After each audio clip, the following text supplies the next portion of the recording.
guys, I'm Nika and I am a home baker.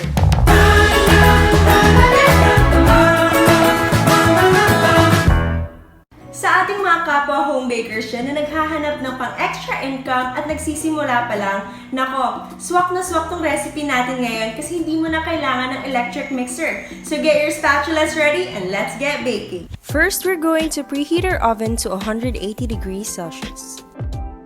In a bowl, we are going to combine our dry ingredients: flour, baking powder, baking soda, and salt. We whisk this together so that everything is evenly distributed.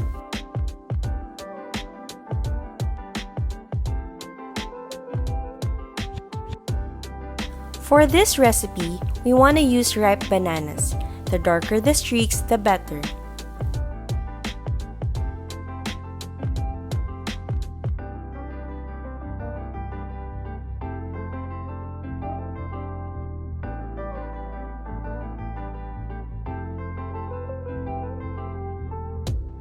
We are then going to whisk in our eggs until everything is combined.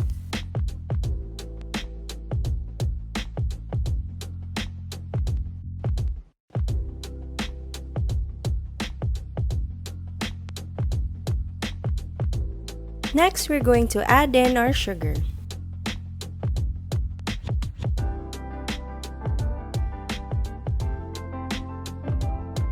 Now that everything's properly mixed, it's time to add in our liquids: oil, milk, and vanilla.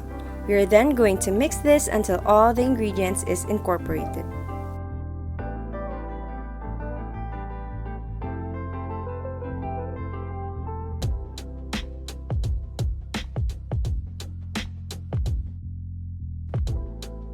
We are then going to pour in our dry ingredients and mix this together until it's fully combined.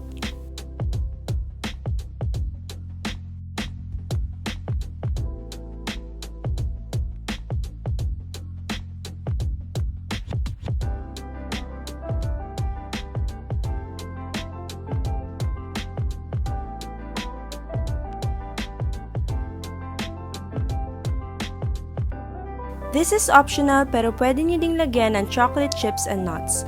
And since we ran out of chocolate chips, we're gonna be using chocolate flakes and walnuts for today. As you can see, hindi natin inubos ang ating chocolate and nuts sa ating batter kasi mamaya, ito-topping natin ito before i-bake. Our recipe is good for 2 loaf pans. First, we grease our pans with oil and then line this with baking paper. We will be baking this at 180 degrees Celsius for 30 to 45 minutes. You'll know when it's done when a toothpick comes out clean when checked. Actually, hindi napakita sa ating video pero yung extra walnuts and chocolate flakes natin kanina ay nilagay ko as toppings. Once out of the oven, just let it cool completely before slicing.